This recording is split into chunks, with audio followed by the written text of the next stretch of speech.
कैसे हो बच्चों। आज हम स्टार्ट करने वाले हैं आईआईटी फाउंडेशन चैप्टर नंबर 1 जो मैंने लास्ट वीडियो आपके लिए अपलोड करी थी रियल नंबर्स की, उसी के सेकंड पार्ट पर आ रहे हैं और उसी को कंटिन्यू करते हैं। स्टार्ट करते हैं हम laws of indices for real numbers से। Laws of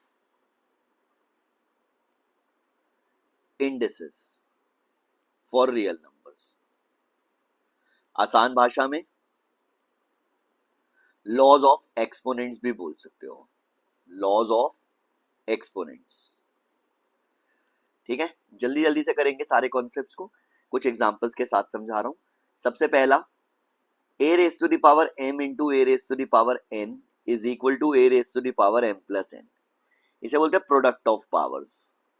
product of powers, तो example 2 raise to the power 6 into 2 raise to the power 3 अगर है तो इसको हम लिख सकते हैं 2 raise to the power 6 plus 3 which is 2 raise to the power 9, ठीक है। एक और एग्जांपल लेते हैं। ऐसे लिखा हुआ है 5/6 raise to the power 4 into 5/6 raise to the power 5, ये हो जाएगा 5/6 raise to the power 4 plus 5 which is 5/6 again raise to the power 9। इसी तरीके से एक और एग्जांपल लेते हैं। 2 raise to the power 3 into 2 raise to the power 4 into 2 raise to the power 5 into 2 raise to the power 8। तो सारी ही powers को ऐड कर देंगे बिकॉज बेस सेम है। तो 3 प्लस 4 प्लस 5 प्लस 8, ये आ जाएगा 2 रेज टू द पावर 20, ठीक है। एक और एग्जांपल ले लेते हैं। √3 raise to the power 3 into √3 raise to the power 4, तो ये √3 raise to the power 3 plus 4 which is √3 raise to the power 7। तो ये मेरा आंसर होगा। तो ये मैंने आपको प्रोडक्ट ऑफ पावर्स बताया। इसके बाद आते हैं सेकंड नंबर पे।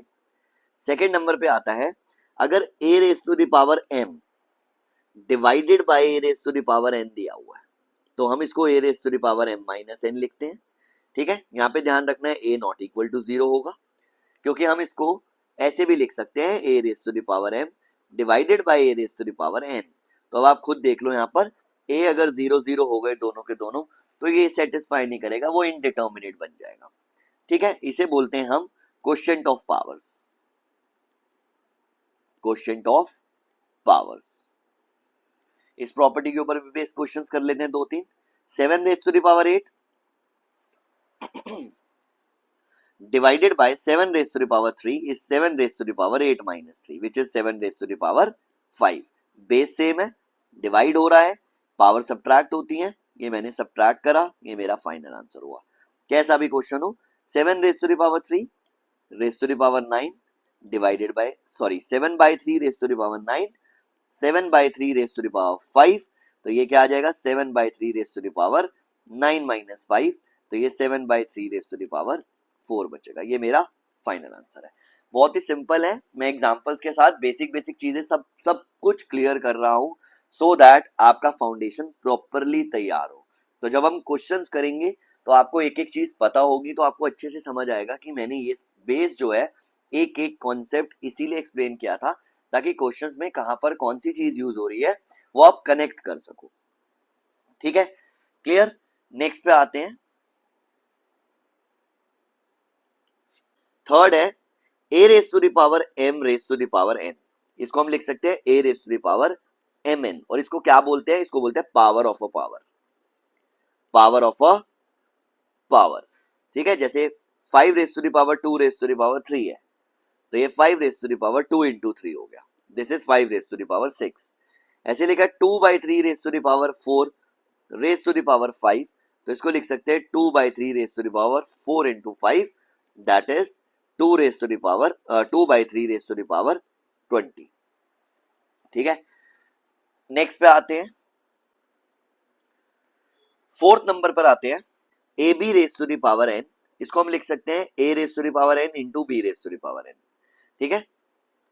ऐसे भी लिख सकते हो a raise to the power n into b raise to the power n। Confuse मत हो जाना, ये डॉट मल्टीप्लिकेशन को ही रिप्रेजेंट करता है, बहुत बेसिक सी चीज है, ठीक है। इसको हम बोलते क्या है, इसको बोलते हैं पावर इन द प्रोडक्ट, ठीक है। मान लो ऐसे आया 20 रेज टू द पावर 5, तो हम इसको क्या लिख सकते हैं 4 की पावर 5 और 5 की पावर 5। ऐसे आया 42 raise to the power 7, 42 raise to the power 7, तो क्या लिख सकते हैं 2 into 3 into 7 raise to the power 7, तो अलग अलग कर लो 2 raise to the power 7, 3 raise to the power 7, 7 raise to the power 7। ठीक है, ऐसे ही फिफ्थ नंबर पे a by b raise to the power n division में आ रहा है, तो हम इसको लिख सकते हैं a raise to the power n divided by b raise to the power n। ठीक है, इसको बोलते हैं power in question, power in question. ठीक है, जैसे 4 by 5 raise to the power 7, तो इसको अलग अलग कर लो 4 raise to the power 7, 5 raise to the power 7। Clear हो गया। 6 by 8 raise to the power 8, 2 की पावर 8, 3 की पावर 8, 8 की पावर 8। बाद में सिंप्लीफाई जैसे मर्जी हो, उससे कोई फर्क नहीं पड़ता। अभी मैं नॉर्मली आपको सिखा रहा हूं, उस चीज पे फोकस करके चलो, सिर्फ आप प्रॉपर्टीज पे फोकस करो। मैं साथ साथ एग्जांपल्स इसीलिए ले रहा हूं ताकि कोई भी प्रॉब्लम ना रहे, इसका ध्यान रखना है। 6 हमारा होता है, अगर लिखा है a by b raise to the power minus n, तो हम रेसिप्रोकल कर देते हैं b by a raise to the power n, मतलब 5 by 9 raise to the power minus 3 दिया है, तो हम उसको लिख सकते हैं 9 by 5 raise to the power 3, या 1 by 5 raise to the power minus 1 दिया है, तो हम इसको लिख सकते हैं 5 रेस टू द पावर 1, यानी कि 5 हो गया। तो ब्रैकेट के अंदर वाली जो टर्म है उसको रेसिप्रोकल कर देंगे और पावर पॉजिटिव हो जाएगी, ये भी ध्यान रखना है। क्लियर है। नेक्स्ट पे आते हैं। अब ये तो आप लोगों ने सबने पढ़ा ही हुआ है जो मैंने आपको बताया है, इसी में थोड़ा सा ऐड ऑन करते हैं, क्योंकि अब हम फाउंडेशन कर रहे हैं तो ऑब्वियसली ये 7th 8th 6th क्लास का तो कॉन्सेप्ट पढ़ना नहीं है, थोड़ा सा हम एक्स्ट्रा करते हैं। उसके अंदर मैं बता रहा हूं आपको एक्सपोनेंशियल इक्वेशन, ज्यादा नहीं है, 2-3 प्रॉपर्टीज हैं, इनको भी देख लेंगे। एक्सपोनेंशियल इक्वेशन, तो अगर a raise to the power m is equal to a raise to the power n है, तो इसका मतलब होता है m जो है वो n के इक्वल है। लेकिन यहाँ पे ध्यान रखना है कि if a is not equal to 0, a is not equal to 1 and a is not equal to -1, ये ध्यान रखना है। ये मैंने आप लोगों को बताया है कि a raise to the power m is equal to a raise to the power n, m is equal to n कब होता है, जब a इज इक्वल टू 0 ना हो, a इज इक्वल टू 1 ना हो, और a इज इक्वल टू -1 ना हो। अब इस चीज को ध्यान रखना। अब अगर मैं आपको बोलूं कि आप बोलोगे सर ये तो सबके लिए होना चाहिए, देखो एक ना वायरल सी हो रही थी वीडियो, मीम सा बना हुआ था कि 1 रेस टू द पावर 0 जो है वो 1 होता है, और 1 रेस टू द पावर 1 भी 1 होता है। तो अगर ये दोनों का आंसर सेम है तो 1 रेस टू द पावर 0 और 1 रेस टू द पावर 1 भी सेम होना चाहिए। तो अगर मैं ये वाला रूल लगाऊं तो यहां से तो 0 इज इक्वल टू 1 आ जाएगा, विच is not true, which is not true. तो ये बच्चों को बताया ही नहीं जाता कि बेस सेम है तो पावर को इक्वल करना है, लेकिन वो कंडीशनल है। वहां पे जो बेस है वो ना तो 0 हो सकता है, ना 1 हो सकता है, ना -1 हो सकता है। ये है प्रॉपर डेफिनेशन, इस चीज का ध्यान रखना है आप लोगों ने। ठीक है, ये पहली प्रॉपर्टी मैंने आपको बताई है एक्सपोनेंशियल इक्वेशन की, याद रखना, बहुत इंपॉर्टेंट पॉइंट था। सेकंड सिचुएशन पे आते हैं। सेकंड सिचुएशन क्या है, if a raise to the power n is equal to b raise to the power n। इस बार पावर्स अलग है, सॉरी इस बार बेस अलग है, पावर्स इक्वल है। तो इस सिचुएशन में आपको क्या ध्यान रखना है कि a जो होगा वो b के इक्वल होगा। क्लियर हो गया, a जो है वो b के इक्वल होगा। अब यहां पर भी कंडीशन है कि भाई a b के इक्वल होगा व्हेन n इज ऑड। ये ध्यान रखना है, जो n अगर ऑड होगा यानी कि a raise to the power 3 is equal to b raise to the power 3, तो यहाँ पे a is equal to b आ गया। a raise to the power 5 is equal to b raise to the power 5, तो यहाँ पे a is equal to b आ गया। लेकिन अगर a raise to the power 2 is equal to b raise to the power 2 है, तो यहाँ पे a is equal to b नहीं होगा, a is equal to plus minus b होगा। ये आपने ध्यान रखना है। इसका भी रीजन बता देता हूं, क्योंकि हम फाउंडेशन कर रहे हैं, तो इसका रीजन है, अगर मैं इसको लिखूं a square is equal to b square को a square minus b square is equal to 0, तो ये a minus b a plus b is equal to 0। इसका मतलब a b के इक्वल और a माइनस b के इक्वल आ रहा है, तो ये ध्यान रखना है। तो ये सिर्फ ऑड पावर के केस में होता है कि अगर a की पावर n और b की पावर n इक्वल होता है तो a is equal to b हमने रखना है। बात समझ आई? एक छोटा सा एग्जांपल लेके और अच्छे से समझाता हूं। मैंने लिखा है यहां पर 5 raise to the power 2n-1। अब 2n-1 is odd because 2n is even, ये याद रखना है, is equal to 3 into p raise to the power 2n-1। अब पावर अगर एक सेम है और दोनों ऑड है तो 5 इज इक्वल टू क्या हो जाएगा 3p, तो यहां से p की वैल्यू कितनी आ जाएगी 5/3। ये चीज ध्यान रखनी है। और अगर यहाँ पे इवन पावर होती तो मेरे दो आंसर्स आते, इस चीज को ध्यान रखना है। अगर यहाँ पर इवन पावर होती 2 raise to the power 4 is equal to x raise to the power 4, तो यहाँ पे x इज इक्वल टू +-2 आएगा। ये आप लोगों ने ध्यान रखना है। This is property number 2, exponential equation का प्रॉपर्टी नंबर 2। अब थर्ड प्रॉपर्टी पे आते हैं। थर्ड प्रॉपर्टी पे a raise to the power n is equal to b raise to the power n is not equal to 0, then a is equal to +-b when n is even. ये मैं आपको already बता चुका हूं but मैंने लिख दिया यहां पर, इस चीज को ध्यान रखना। ये हमारी एक्सपोनेंट्स की प्रॉपर्टी नंबर 3 है। इसका एग्जांपल मैं ऑलरेडी आप लोगों को ऊपर दे चुका हूं। ये एग्जांपल इसका सेम यही है, आप यही वाला एग्जांपल कंटिन्यू कर सकते हैं। तो ये हमारे एक्सपोनेंट्स के लॉज या इंडिसेस के लॉज थे which are very very very important. ठीक है, दो चीजें और बताता हूं आपको आज की क्लास में। पहली चीज, व्हाट आर रेडिकल्स। रेडिकल्स क्या होते हैं तो ध्यान से समझना बहुत जरूरी है। रेडिकल क्या होता है? रेडिकल एक सिंपल एक्सप्रेशन होता है। ठीक है, कोई डेफिनेशन कहानियां नहीं डाल रहा मैं, सिर्फ आपको मेन पॉइंट बता रहा हूं। पहला चीज कि एक सिंपल एक्सप्रेशन होता है। ठीक है, रेडिकल एक्सप्रेशन भी बोल सकते हैं या रेडिकल भी बोल सकते हैं, जो which is in form of nth root of x। ठीक है, ये जो मैंने साइन लिखा है nth रूट, इसको हम पढ़ते हैं radical sign, is called radical sign. ये ध्यान रखना, nth रूट है, ये रेडिकल साइन है। यहां पर x जो होता है, x उसे बोलते हैं रेडिकेंड, रेडिकेंड। ठीक है, और जो नंबर होता है angular part of the sign यानी कि n, जो angular part of the sign है यानी कि n, इसे बोलते हैं ऑर्डर ऑफ रेडिकल। ये छोटी छोटी सी चीजें बहुत दिक्कत करती हैं, बहुत प्रॉब्लम करती है, ध्यान रखना। एक और बात, जो nth रूट ऑफ x है हम उसको x raise to the power 1/n भी लिख सकते हैं। ये बोनस है, ये ध्यान रखना, यहां पर गलती होती है। क्लियर हो गया? इस चीज को ध्यान रखना। हम स्टार्टिंग में जो पॉजिटिव इंटीग्रल वैल्यूज है n की, उन्हीं को देखकर चल रहे हैं। ठीक है, इस चीज को ध्यान रखना। ठीक है, पॉजिटिव वैल्यूज को लेके चल रहे हैं। तो x जो है वो ग्रेटर देन 0 हो सकता है, इक्वल टू 0 हो सकता है, लेस देन 0 होगा तो वो रियल वैल्यूज आ सकती है लेकिन 0 नहीं आ सकती है। इस चीज को भी ध्यान रखना है। ठीक है, इस चीज को थोड़ा सा एक्सप्लेन कर देता हूं कि पहला पॉइंट, x जो है वो 0 से बड़ा हो सकता है, तो n can have any real value except 0। मतलब √2, cube root of 3, fourth root of 7, square root of 8 radicals.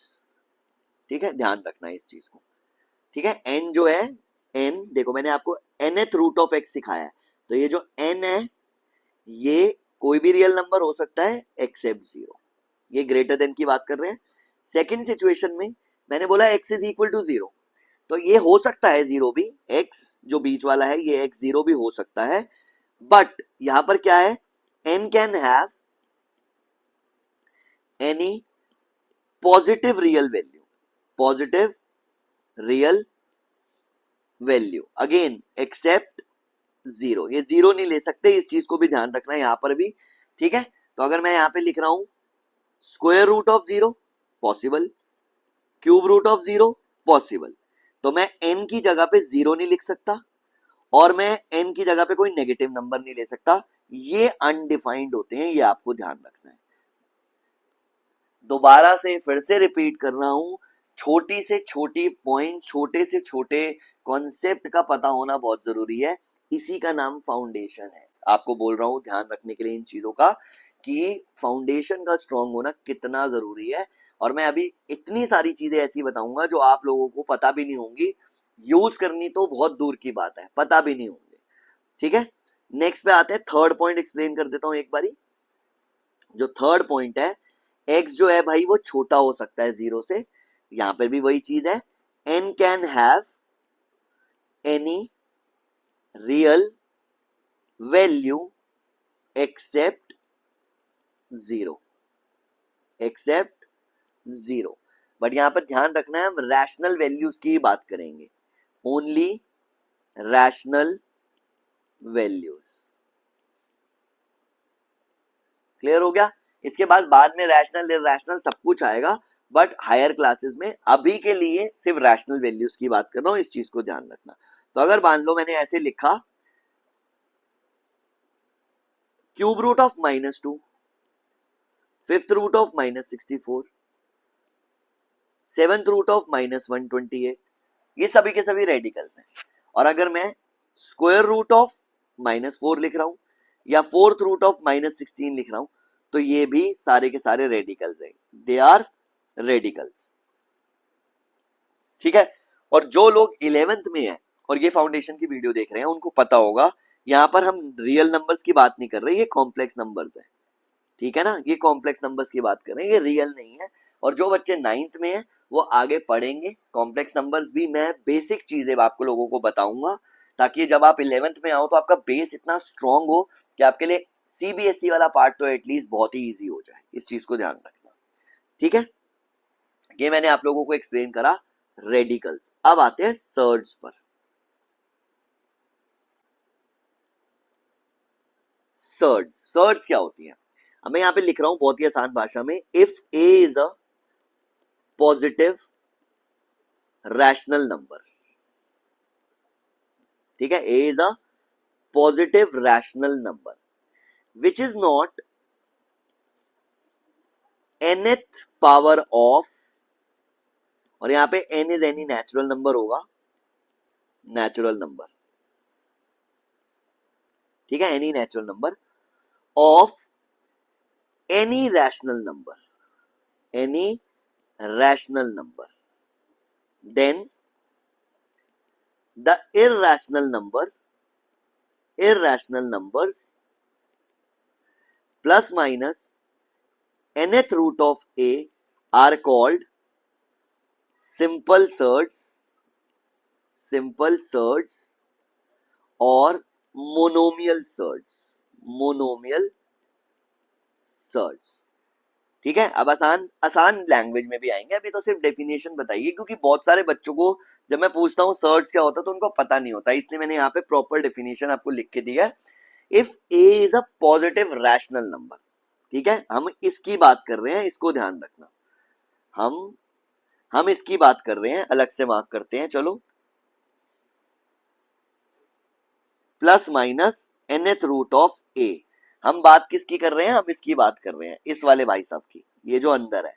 तो अगर ए एक पॉजिटिव रैशनल नंबर है, रैशनल नंबर, ठीक है, विच इज नॉट nth पावर, जो यहां पे n होगा अगेन एक नेचुरल नंबर होगा, ऑफ एनी रैशनल नंबर, यानी कि अगर मैं लिख रहा हूं √3, तो ये किसी रैशनल नंबर का स्क्वायर क्यूब नहीं होता, किसी रैशनल नंबर का स्क्वायर या क्यूब नहीं होता, तो इसे हम सर्ड बोलते हैं। ठीक है, एक और एग्जांपल, मान लो मैंने ऐसे लिखा √4, तो भाई ये जो नंबर है 2, ये तो 2 का स्क्वायर है 4, तो ये एक रैशनल नंबर का nth पावर है, इसलिए ये सर्ड नहीं है। तो सर्ड वही है जैसे √3 cube root of 5, cube root of 5, ये किसी का क्यूब नहीं होता।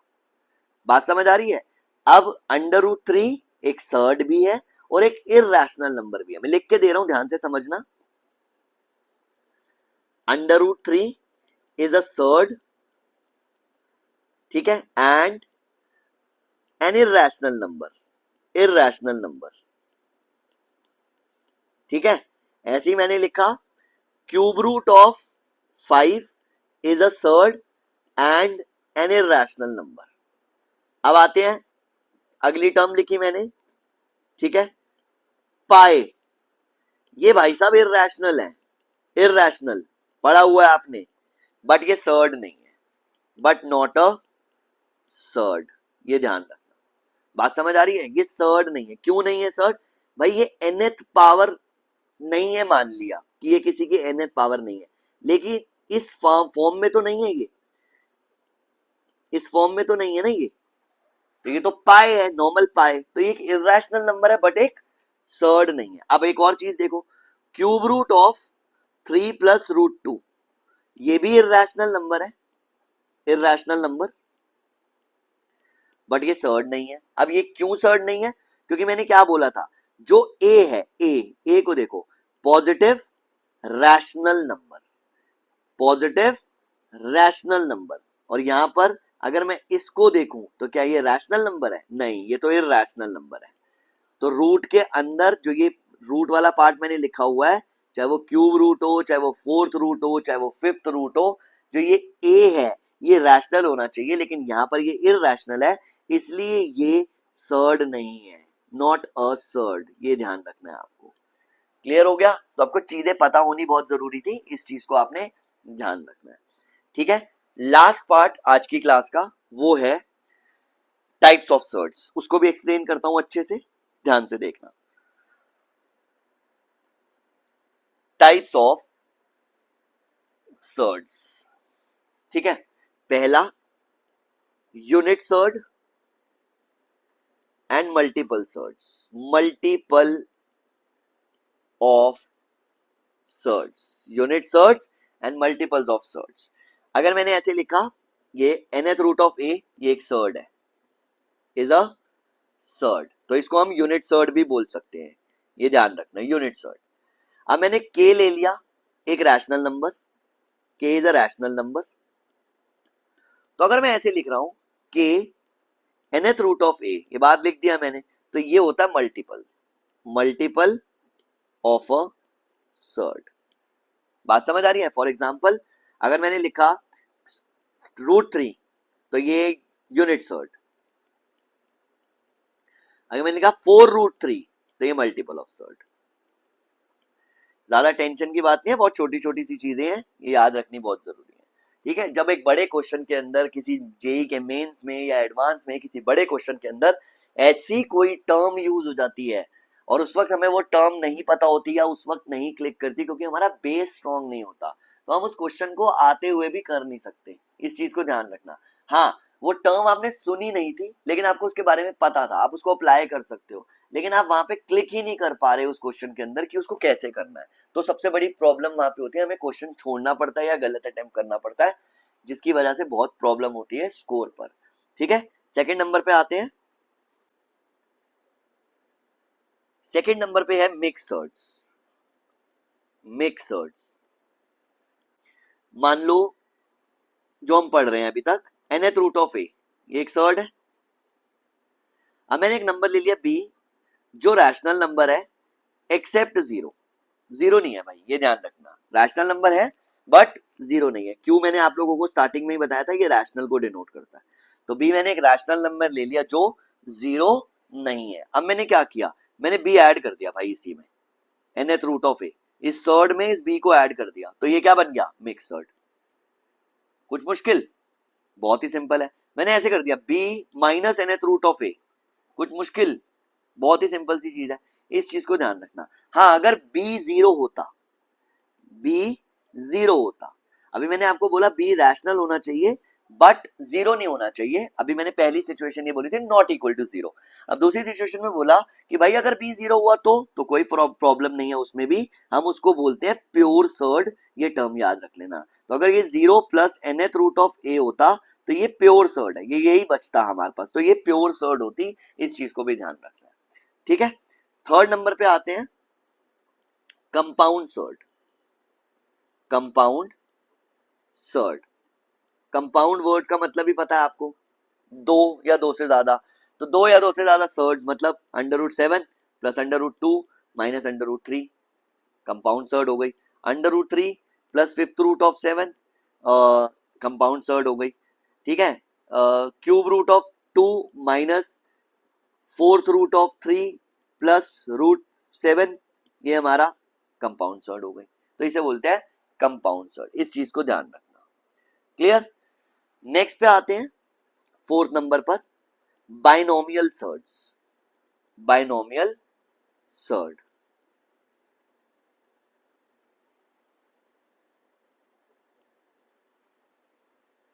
बाइनोमियल सर्ड क्या होती है?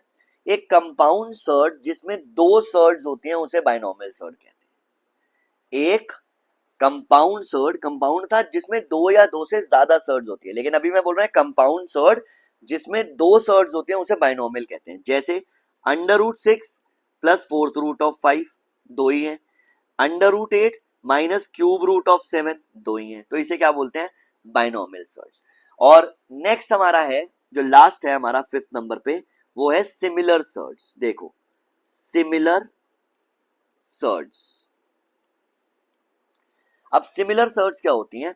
जैसे मान लो मैंने लिखा अंडर रूट 2 प्लस 3 रूट 3, तो इसमें जो दो हमारी सर्ड्स यूज हो रही है वो रूट 2 और रूट 3 हो रही है।